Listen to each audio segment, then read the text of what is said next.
बोल सतगुरु माता सुदीक्षा सुखिंदर हरदेव जी महाराज की जय। परम पूज्य माता जी की जय। सात संगत जी, प्यार से कहना धन निरंकार जी। संतों के वचनों को सभी श्रवण करते हुए जो अपने जीवन में ये तब्दीलियों को महसूस करते हैं, तो वो बात यही है कि ये वचनों को सिर्फ कानों से नहीं सुना, सिर्फ ये श्रवण कोई उतनी देर के लिए सुन के और बाद में नहीं भूले।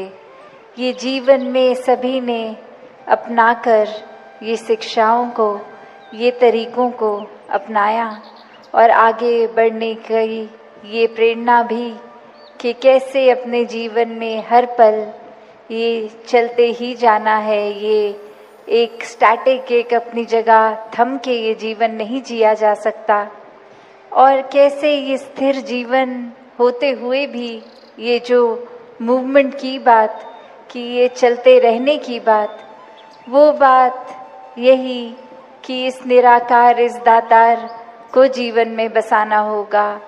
इसको जानकर, इसको मन में हर समय जो बसा लेते हैं, उन्हीं का जीवन फिर एक उस पेड़ की तरह जिसकी जड़ें इतनी मजबूत कि अपनी जगह पे तूफान आने पे भी स्थिर, और फिर भी वो एक नदी की तरह बहते रहना, चलते रहना इसी निराकार में। तो ऐसे जीवन को संत हमेशा जी कर दिखाते हैं कि कैसे कोई भी सिचुएशन हमें उस तरह से उनके काबू में नहीं आता। एक भक्त तो बस इस निराकार के ही रंग में होता है, और फिर चाहे कुछ भी आसपास चल रहा हो, ये एक बेपरवाह मन की तरह ये हमेशा निराकार में रंगता हुआ हर सिचुएशन को आराम से भक्त निकाल लेता है। तो एक कहानी भी दासी ने एक बार पढ़ी, जहाँ एक जगह पर एक इंसान को पता लगता है कि यहाँ कोई बहुत ही एक वाइज इंसान एक आए हैं जो बहुत ही एक सूझवान है, और उनके पास जाकर वो कहते हैं कि आपको, मुझे पता है, बहुत और भी मिलने आ रहे हैं, मैं ज़्यादा समय नहीं लूँगा, बस एक ऐसी कोई शिक्षा जो आप जीवन में कोई मुझे एक आध मिनट में देकर समय बचा लें, अपना भी और हमारा भी। तो ऐसी क्या वो एक अमूल्य बात होएगी जो एक मिनट के अंदर एक शिक्षा जीवन भर की बन जाए। तो वो इंसान कहता है कि बस मूव ऑन, चलते चलो। और अब वो व्यक्ति ये सोच रहा है कि मैंने तो सुना था ये बहुत ही एक गहरे इंसान है, बहुत ही सूझवान है, वाइस है, और एक सेकंड का समय क्या ले लिया इन्होंने, तो बस मूव ऑन बोल दिया। तो ये तो जाने को बोल रहे हैं मुझे, मेरे से बात नहीं करना चाह रहे। और अभी इसी सोच विचार में वो इंसान 2 कदम पीछे होके उनसे सोचने ये बात लगा, और फिर 1-2 व्यक्ति और इस दौरान आके उस इंसान के प्रति अपने भाव रखते गए, चलते गए। और अब वो इंसान वहीं उस बात में अटक गया कि ये मुझे जाने को क्यों कह रहे हैं, और फिर से एक बार हिम्मत करके कहते कि अब ये आपने जो बात कही थी, ये बात आपने मुझे क्या कहा था कि मैं चला जाऊं, ये मूव ऑन करने की बात। और अब वो बुजुर्ग कहते हैं कि आप तो मेरी उस बात से भी अभी तक मूव ऑन नहीं हो पाए, कि ये कैसे जीवन में हम हर कोई चीज़ को इस तरह पकड़ लेते हैं, भाव क्या होता है बात का हम क्या समझ बैठते हैं।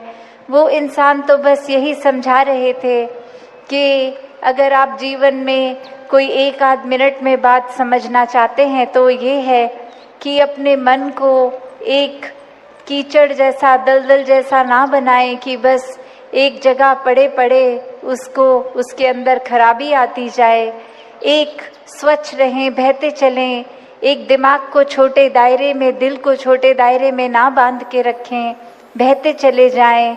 ये निराकार इतना विशाल है, इसके जैसे मन को विशाल करते जाएं।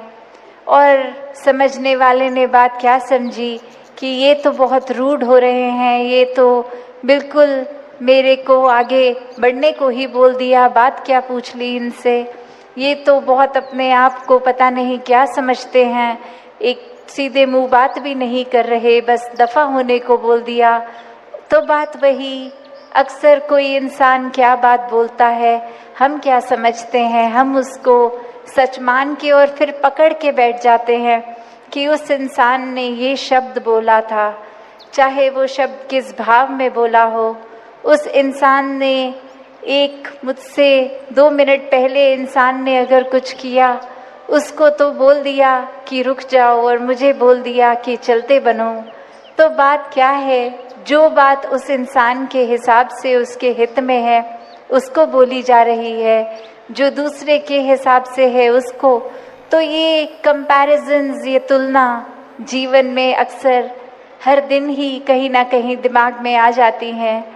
चाहे वो कंपैरिजन फिर एक अपने लाइफस्टाइल का हो कि हम किस तरह का जीवन जी रहे हैं, क्या क्या सुख साधन है हमारे पास, क्या वो सुख साधन हमारे पास जो हैं वो एक दूसरों से बेहतर हैं कि नहीं हैं, क्या ये सारी चीज़ें जो एक जीवन में कामकाज करते, पैसे एक संभालते हुए, खरीदते हुए चीज़ों को, एक घर बार, एक माया रूप इकट्ठा कर बैठे हैं, क्या ये इसकी प्रशंसा की जा रही है औरों द्वारा, या फिर क्या कोई एक चीज़ दूसरे से बेहतर है, तब तक तो ये सुखदाई महसूस हो रहा है मन को। और जिस पल ये एहसास नहीं कि नहीं, ये मैंने इतनी महंगी वस्तु ली भी और किसी ने प्रशंसा तक नहीं करी, तो वही चीज़ एक क्योंकि दिखावा के भाव से खरीदी गई, वो सुख का कारण भी नहीं बनेगी, वो बेचैनी बनती जाएगी। तो एक कहानी दासी और रखेगी कि ऐसे ही एक बार एक इंसान ने एक बहुत ही खूबसूरत गाड़ी, एक बहुत ही अच्छे ब्रांड की गाड़ी खरीद ली और उसको अपने घर के एंट्री गेट पे ही वो रखता हर समय कि या तो उसको ड्राइव कर रहा होता, वरना एकदम साफ सुथरी रख के कि घर में अगर कोई मेहमान तक आएगा या दोस्त आएंगे तो घर के अंदर जाने से पहले वो गाड़ी पे नज़र ज़रूर डलती थी। और अक्सर वही गाड़ी फिर वो चर्चा का विषय बनता था पूरे वो समय में, जितने देर के लिए मेहमान आए हैं, कि गाड़ी आपकी बहुत अच्छी है, आप बहुत अच्छी देखभाल कर रहे हैं, बहुत साफ रखा है गाड़ी को। और अक्सर यही बातों से उस इंसान को बहुत खुशी मिलती थी कि ये देखो मेरी महंगी गाड़ी, और सभी इसको नोटिस कर रहे हैं, सभी मेरे प्रति अब और अच्छे भाव रख रहे हैं, मुझे अच्छा समझ रहे हैं। और इसी से एक छोटी छोटी बातों में एक अहंकारी मन बनता जा रहा है उस इंसान का। और फिर एक दिन अपने दोस्त को इसी तरह घर पे चाय के लिए बुलाते हुए जब वो दोस्त आता है तो देखता है कि उसकी गाड़ी अब वहाँ खड़ी नहीं हुई, और अंदर जाते ही उससे पूछता है कि क्या कहीं रिपेयर पे दी है, क्या गाड़ी ख़राब हो गई है, ये बाहर खड़ी नहीं अब गाड़ी। और अब वो गाड़ी का मालिक 1 मिनट में उसको कहता है कि उस गाड़ी की अब तुम बात मत करो, मैंने तो उसको गैराज में डाल दिया है, बंद कर दिया है, अब बाकी का समय जितनी देर भी घर पे हो ये गाड़ी का जिक्र मत करो, मन बहुत उदास हो रहा है। और अब वो दोस्त सोच रहा है कि जो ये गाड़ी सबसे प्यारी एक समय में इसको, और अब ऐसा क्या ही हो गया कि गाड़ी का जिक्र तक करने से मना कर रहे हैं। और फिर भी हिम्मत करके जब वो पूछते हैं कि क्या हो गया ऐसा, और वो अब कुछ ना कहते हुए सिर्फ घर के बाहर टहलते हुए पड़ोसी के घर पे दिखाते हैं कि उससे ज़्यादा अच्छे ब्रांड की, उससे ज़्यादा महंगी गाड़ी अब उस पड़ोसी के घर खड़ी है। तो हुआ क्या जीवन में, क्या चेंज आया? वो गाड़ी पहले जब तक थी इतनी खुशी, आज भी वो गाड़ी है, पर अब खुशी नहीं। क्यों? क्योंकि मन में भाव आ गया है, दूसरे को कुछ बेहतर मिल गया है, मुझे एक इतना अच्छा नहीं मिला जितने दूसरे को। तो मन अक्सर तुलना करता है, कंपैरिजन करता है, और इस कंपैरिजन में कभी कभी कोई चीज़ सच नहीं भी होती, उसको कल्पना भी कर लेता है कि ये ऐसा है, ये मेरे लिए मैंने हकीकत बना ली तो यही है, चाहे हकीकत वाकई में कुछ और ही है। जिस तरह अक्सर हम घरों में भी उदाहरण देते हैं कि एक पेरेंट्स की बात होती है और बच्चों की, तो प्यार भले एक बराबर वो बच्चों में, पर फिर भी एक बच्चे के मन में आता है कि दूसरे एक भाई या बहन को ज़्यादा प्यार करते हैं पेरेंट्स और हमें कम करते हैं। तो बात वही कि हमने अपने नज़रिए से देखा, हमने बस यही देखा जो इस आँख ने देखना चाहा, जो इस मन ने सच्चाई मानी कि जो अपने पास है, जितना प्यार है उसके ऊपर ध्यान नहीं, दूसरे को क्या मिल रहा है, हमसे ज़्यादा या हमसे कम, उस पे ध्यान जा रहा है। तो बात वही कि ये निराकार अगर खुद ही प्यार का एक स्टार्टिंग पॉइंट है जिसका कोई अंत ही नहीं, ये इतना प्यार, और वही इंसानों को ये प्यार अपनाने की बात ही नहीं, प्यार बनने की बात, जितना भी ये God is love and love is God वाली बात, ऐसा ही प्यार जब मन में बसा लें तो फिर तो बिल्कुल भी एक अलग अलग करके किसी को देखा ही नहीं जा सकता। ये बराबर का प्यार, एक प्यार फिर वो बहती नदी की तरह जो हमेशा एक अपनी पूरी एक अपने आप को समर्पित रूप में देकर बहती जाती है। तो उसमें ये समझ लेना कि कितना प्यार हमारे हिस्से है और उस प्यार का हम क्या कर रहे हैं। क्या वो प्यार को फिर हम एक नफ़रत का कारण, जेलसी का कारण, या फिर एक अपने छोटे होने का कारण मान रहे हैं कि दूसरे को ज़्यादा मिला तो हमारे हिस्से कम आया, या फिर जितना है जो है वो दूसरे को क्या मिल रहा है क्या नहीं, उससे एक बेपरवाह होके जितना हमारे हिस्से प्यार है उसको पूरी तरह जिएं, उसको खुद भी महसूस करें और आगे भी बांटते जाएं। तो हमेशा प्यार तो एक इंसान को बेहतर ही बनाता है और ये कोई मुश्किल कार्य नहीं है। बस निराकार को मन में बसाकर एक जब रहते हैं तो हर रिश्ते में भी प्यार आता है। एक हर तरफ जहाँ नज़र जाती है वो एक प्यार का भाव ही आता है, किसी को चोट पहुँचाने का भाव नहीं। फिर वही बात कि अगर हम ये कहें कि हम एक बगीचे में खड़े हैं तो किसी एक तरह के ही फूल को जाकर प्यार नहीं करेंगे। हर एक के अलग स्वभाव, अपने कैरेक्टरिस्टिक्स, अलग खुशबू, प्यार सभी के लिए है। तो वही बात, ये सारे ही फूल फिर सुंदर हैं। ये संसार में कहीं से भी हम आए हैं, खाना पीना, एक पैदाइश कहाँ की, रहते कहाँ पे हैं, रंग कैसा है इत्यादि, जो भी भाव है एक प्यार का ही भाव, उसमें एक कोर है। क्योंकि एक हम इंसान हैं और हमारा कोर ये प्यार है, तो फिर हर जगह ही प्यार है। तो जीवन को जब अक्सर हम ये प्यार का आनंद कम लेते हैं जब, तो उसका कारण ही ये कंपैरिजन्स बन जाता है, ये तुलना बन जाती है कि इस इंसान ने मुझे ये पिछले जन्मदिन पे तो ये तोहफा दिया था, इस जन्मदिन पे छोटा तोहफा दे दिया है, तो अब क्या प्यार कम हो गया है। या फिर कोई और ऐसी बात मन में आ जाती है कि सिर्फ उसी इंसान को भी लेकर ये तुलना कि ये इस समय ऐसा है, पिछले समय कैसा, अगले समय कैसा।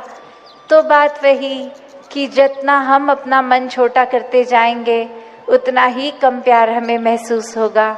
और यहाँ तो हमें खुद प्यार बनना है, इस बात की फिक्र ही नहीं करनी कितना मिल रहा है, बस प्यार देते जाना है भरपूर।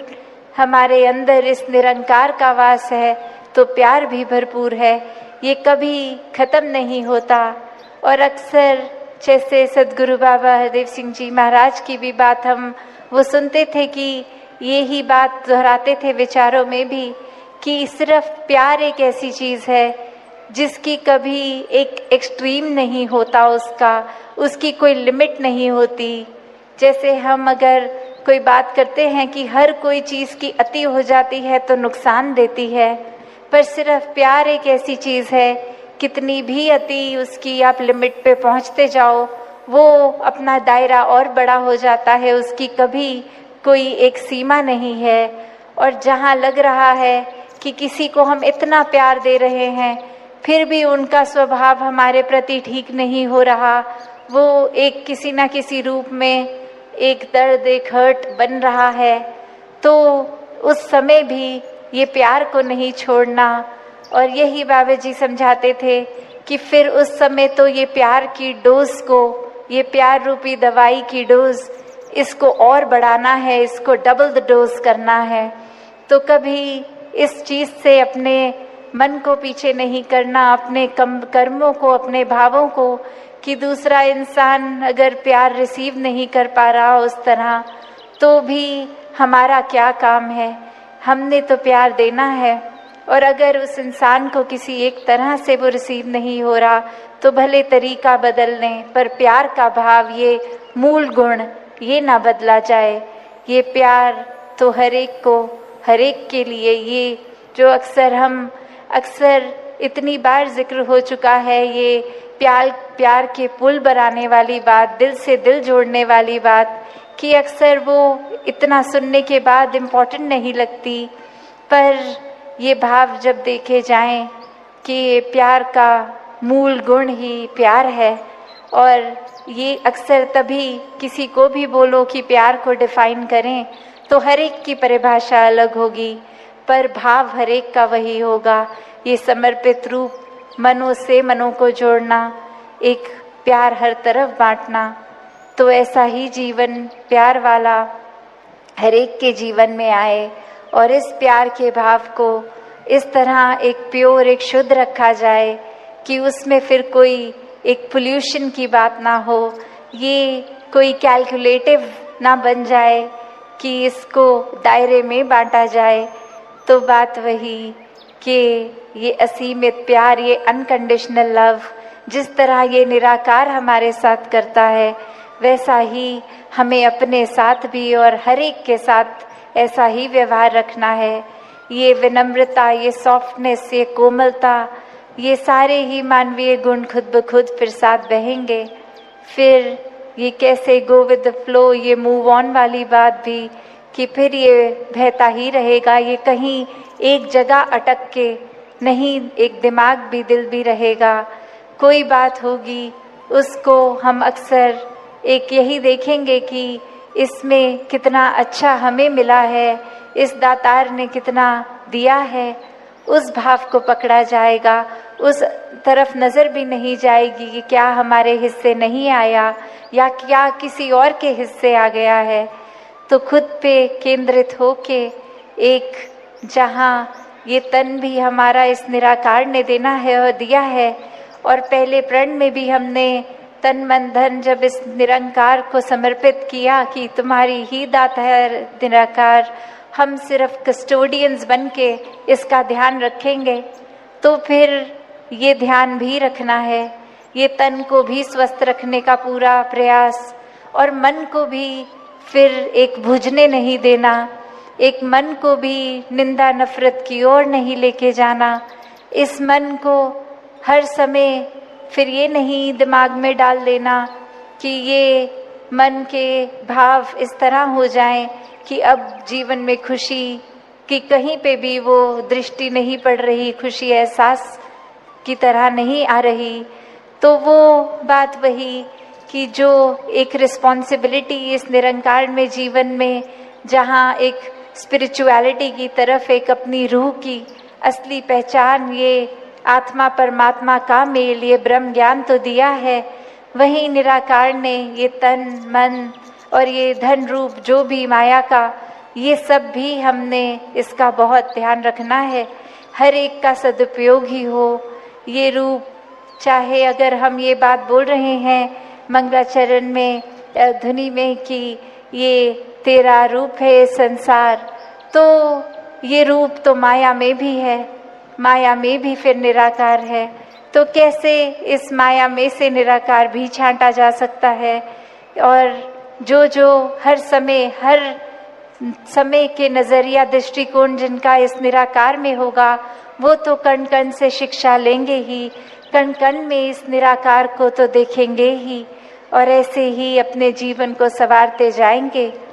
तो भक्ति भरा जीवन भी इसी तरह का जीवन है, जो हमेशा बिना बोझ के ये बहता जाता है, इस प्यार से युक्त होता है, और पहले खुद प्यार बन के हर तरफ ही प्यार को ढूंढता है।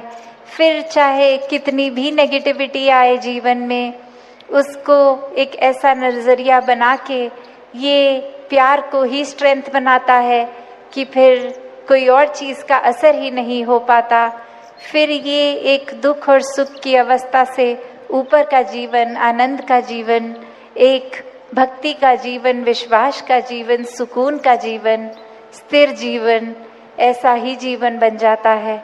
तो हर कोई ऐसा जीवन जी सकता है।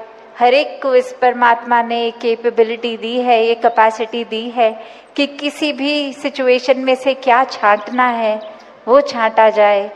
तो हर कोई जहाँ अच्छाइयाँ ही छांटता रहे, और अगर नोटिस भी होती हैं कोई बुराइयाँ, तो वो बुराइयों पे भी फिर नज़र डाल के उनको भी कैसे कन्वर्ट किया जाए अच्छाइयों में, चाहे अपनी या सामने वाले की, तो वो बात भी उनसे की जाए, उनके बारे में ये समझाया उन्हीं को जाए, किसी और के प्रति का भाव किसी और को ना बताया जाए।